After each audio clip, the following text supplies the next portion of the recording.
یہ بات اچھی طرح ذہن میں رکھیں کہ یہ پاکستان اسلام کے نام پہ بنا تھا اور اسلام ہی اس کی بنیاد ہے، اور اتنی دیر تک اس کی مانگ میں رنگ نہیں بھرے جا سکتے جب تک نظام مصطفیٰ کا سویرا طلوع نہیں ہوتا۔ اور یہ سفر شعور سے ہوگا، یہ سفر تعلیم سے ہوگا، یہ سفر جد و جہد اور محنت سے ہوگا۔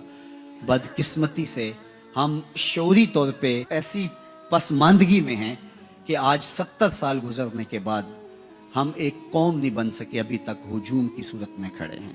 جب تک ہم قوم نہیں بنیں گے تو یہی ہمارے اوپر ہوتا رہے گا۔ ماضی میں جو لوگ ہمارے اوپر مسلط ہوئے، حال میں بھی وہی مسلط ہونے والے ہیں، اور مستقبل بھی تابناک نظر نہیں آتا۔ وہی آبلے ہیں، وہی جلن، درد دل میں کوئی کمی نہیں۔ تو میری آنکھیں تو مستقبل میں بھی کچھ نہیں دیکھ رہی، یہی مشق ہوتی رہے گی، اور ہم بار بار جوتے مارنے والے بدلتے رہیں گے۔ قوم جس طرح ذلت کے کار مذلت کے اندر گری ہوگی، ذلت کی پستیوں اور زبوں حالی کے اندر گری ہوگی، وہ کسی سے مخفی نہیں ہے۔ آج تھر سے لے کر کے پاکستان کے دوسرے کونے تک دیکھ لیجئے کہ عوام کس بدحالی میں ہے، اور حکمرانوں کے لچھن، ان کا طرز زندگی، ان کا انداز معاشرت دیکھ لیجئے۔ تو قوم کو سب سے پہلے باشعور ہونا پڑے گا، ورنہ یہ بے شعور قوم، بریانی کی پلیٹ پہ ووٹ دینے والے لوگ، یہ تو پھر ایسے لوگوں کو ہی منتخب کرتے رہیں گے، اور یہی بار بار ہمارے اوپر مسلط ہوتے رہیں گے، اور ہمارا استحصال کرتے رہیں گے، ہماری تذلیل کرتے رہیں گے۔ ان کے طرز زندگی دیکھیے، ان کا انداز معاشرت دیکھیے، ان کے لچھن دیکھیے، اور دوسری طرف قوم کی بدحالیاں دیکھیے۔ پوری دنیا میں ایسا کہیں نہیں ہوتا جو استحصال اس قوم کا کیا جا رہا ہے اور جو ہمارے ساتھ سلوک ہوتا ہے، اور یہ ہوتا رہے گا، اور یہ ہونا چاہیے، کیونکہ جب ہم اس کے لیے عملی طور پہ خود تیار ہیں تو پھر ہمارے ساتھ یہ سلوک ہونا چاہیے۔ خدائے زندہ زندوں کا خدا ہے۔ قوم کی جو حالت ہے، اور قوم پھر بھی ان لوگوں کے نعرے لگاتی ہے، تو پھر ان کے ساتھ یہ ہونا چاہیے۔ جب تک ہم شعور کی منزلیں طے نہیں کریں گے، تعلیمی نظم قائم نہیں کریں گے، اگرچہ حکومتیں ہمیں کبھی بھی باشعور نہیں ہونے دیں گی۔ بتاؤں تجھ کو رمز آیا ہے ان الملوک، سلطنت اقوام غالب کی ہے ایک جادوگری۔ خواب سے بیدار ہوتا ہے ذرا محکوم اگر، پھر صلح دیتی ہے اس کو حکمراں کی سہاری۔ دیو استبداد ہے جمہوری قبا میں پائے کوب، تو سمجھتا ہے جس کو آزادی کی نیلم پری۔ یہ آزادی کی نیلم پری نہیں ہے۔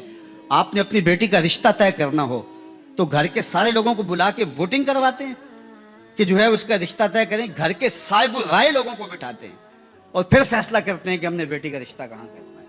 آپ نے کاروبار میں کوئی فیصلہ کرنا ہو تو آپ جو ایکسپرٹ ہوتے ہیں ان کو بٹھاتے ہیں، جناب ہم نے آگے کیا کرنا ہے۔ کیا سارے مزدوروں سے ریفرنڈم کرواتے ہیں یا ان کی ووٹنگ کرواتے ہیں اور فیصلے کرتے ہیں؟ بیٹی کے رشتے سے لے کر کے آپ کاروبار تک سب معاملوں میں صاحب رائے لوگوں کو تلاش کرتے ہیں۔ لیکن جب آپ نے جو ہے وہ اپنے لیے قوت نافذہ قائم کرنی ہوتی ہے تو ایک پاگل کے ووٹ کی بھی وہی قیمت ہے، اور ایک پڑھے لکھے سنجیدہ اور متین شخص کے ووٹ کی بھی وہی قیمت ہے۔ یہ نکتہ پیر دانا نے مجھے خلوت میں سمجھایا، ہر چند کے دانا اسے کھولا نہیں کرتے۔ جمہوریت ایک طرز حکومت ہے جس میں بندوں کو گنا کرتے ہیں، تولا نہیں کرتے۔ تو بندوں کو جب تک تولا نہیں جائے گا، گنا ہی جائے گا، تو پھر وہ شیخ سعدی نے کہا کہ 200 گدھوں سے ایک انسان کا دماغ بھی نہیں بن سکتا ہے۔ تو پھر یہ ہوتا رہے گا اور یہ ہونا چاہیے۔ ہماری یہ بدبختی ہے کہ ممبر و محراب سے بھی وہ تربیت مفقود ہو گئی، اور ہمیں گروہ بندی میں، فرقہ واریت میں الجھا دیا گیا اسلام کے نظم کے لیے اور شعوری بیداری کے لیے، اور جو ہے وہ تعلیمی صورتحال کے لیے جو کردار ادا کرنا تھا، ماں کی گود سے لے کے ممبر و محراب تک، اور پھر دینی تربیتی گہواروں تک اور کالج اور یونیورسٹیوں تک، یہ سب کچھ کلرک پیدا کر رہے ہیں، اور وہ قوم سازی نہیں ہو رہی۔ اس نظام کا نتیجہ یہی ہے، اور یہ لارڈ میکالے نے ہمارے ساتھ جو ظلم کیا، زیادتی کی، ہم اس کی سزا بھگت رہے ہیں۔ جب ہم سچے دل سے اس کے حضور توبہ کر کے رجوع کریں گے، اور ہم جہد مسلسل سے، محنت سے شعوری منزلیں طے کریں گے، تو پھر خدائے زندہ زندوں کا خدا ہے، ہمارے لیے راستے کو شادہ کرے گا۔ بلکہ اس نے تو یوں فرمایا، والذی جاہدوا فینا لنہدینہم سبلنا، تم کوشش کر کے دیکھو، ایک نہیں کئی راستے تمہارے لیے نکال دوں گا۔ ایسا ہوتا ہے، یا پھر کبھی کبھی ایسا ہوتا ہے کہ جب قومیں ذلت کی اتھاہ گہرائیوں میں گر جائیں اور کوئی راستہ نہ ملے، تو پھر اللہ کو کبھی ان پر رحم آتا ہے۔ تو ہے ایاں یورش تاتار کے افسانے سے، پاسباں کعبے کو مل گئے صنم خانے سے۔ تو ایسا بھی ہوتا ہے۔ بہرحال ہم نا امید پھر بھی نہیں ہیں، اندھیروں کے دامن سے ہی سحر پھوٹتی ہے.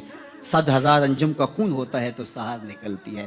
آج نہیں کل، کل نہیں تو پرسوں ضرور انشاءاللہ حالات بدلنے والے ہیں. یوسف گم گشتہ باز آئد بکنا غم مخور، کلبہ احزاں شود روز گلستاں غم مخور.